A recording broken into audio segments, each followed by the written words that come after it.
और भगवान ने परम सुंदरी गोपियों के साथ में रास विहार किया। सबसे ये पहले समझ लें कि गोपी आखिर कहते किसको है।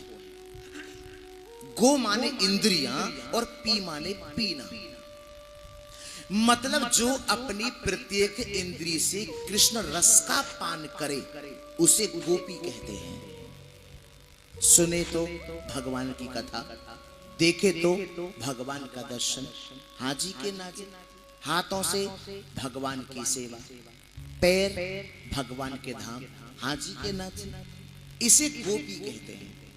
और ये गोपियां क्या है? जिस समय भगवान राम 14 वर्ष के लिए वन में गए तो मेरे प्रभु राम जी जब दंडक वन से निकलने लगे तो भगवत प्रेमियों उस समय दंडक वनवासियों ने भगवान राम के सौंदर्य को जैसे देखा तो उनके मन में स्त्री भाव की जागृति भई। किसकी? स्त्री भाव की। मन में भाव आया कि हम भी अगर स्त्री रूप रख के इनकी सेवा करते तो कैसा रहता। आज वो दंडक वनवासी वृंदावन में गोपी बन करके आ गए। ये ऐसा किया किसने? भगवान ने। मतलब उन्होंने जो भी इच्छा व्यक्त की भगवान ने उसे पूरा किया। हाँ जी के ना के। इतना ही नहीं, भगवत प्रेमी भगवान नारायण जब वामन का रूप लेकर के राजा बलि के यहाँ गए तो राजा बलि के यहाँ रहने वाले जितने भी दैत्य कन्याएं थे उन सबने वामन भगवान के जब सौंदर्य को देखा तो उनके मन में सखी भाव की जागृति भई। अगर हम भी सखी रूप रख के इनकी सेवा करते तो कैसा रहता। और इतना ही नहीं, समुद्र मंथन के समय जब मंदराचल पर्वत नीचे की ओर धंसने लगा तो उस समय मेरे प्रभु कछुआ का रूप लेके आए थे या नहीं? मत्स्य कन्याओं ने देखा, आहा कच्छप भगवान कितने सुंदर हैं।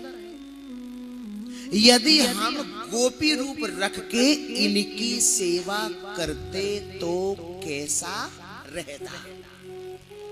आज वे मत्स्य कन्याएं भी, वे दैत्य कन्याएं भी सब वृंदावन में गोपी बनकर के आ गए।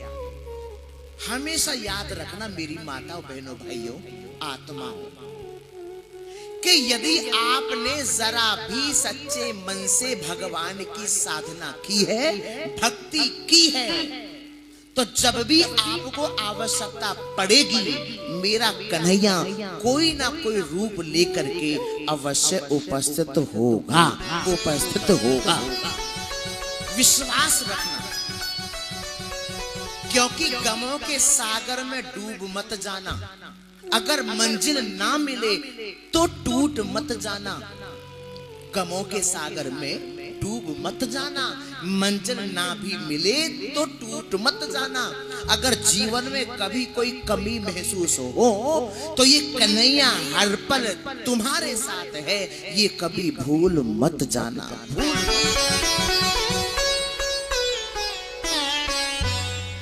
हमेशा आपके अंग संग रहता है, ये निश्चयात्मक अनुभव करिए।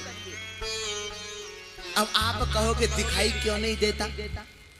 हवा को आपने देखा है? नहीं देखा ना। अब माना ऊपर फैन चल रहे हैं, फैंस चल रहे हैं, पंखे चल रहे हैं, हवा लग रही है, दिखाई तो नहीं दे रही, महसूस किया जा रहा है। हाँ जी के ना जी। और भागवत कथा के प्रथम दिवस में ये भी हम क्लियर कर चुके हैं कि भगवान सत्य है और सत्य का मतलब है अविनाशी, है कि नहीं? अविनाशी का मतलब है जिसका कभी नाश नहीं होता। और इन आंखों से जो भी दिखाई देता है वो नश्वर है, वो नाशवान है। इन आंखों से जो भी आपको नजर आता है, दिखाई देता है, उसका एक दिन, उसकी एक दिन समाप्ति होनी है। वो टिकने वाला नहीं है। टिकने वाला क्या है? जो इन आंखों से दिखाई नहीं देता। क्या नहीं देता? भगवान। फिर महाराज ये कौन सी आंखों से देखें? फिर वही बात आ गई, अरे भाई मैं आत्मा हूं और मेरी आंखें दो हैं, मन और बुद्धि। हाजी के ना जी। तो मन और बुद्धि जो दो नेत्र हैं, इनसे भगवान का दर्शन करिए। तो बोलो बांके बिहारी लाल की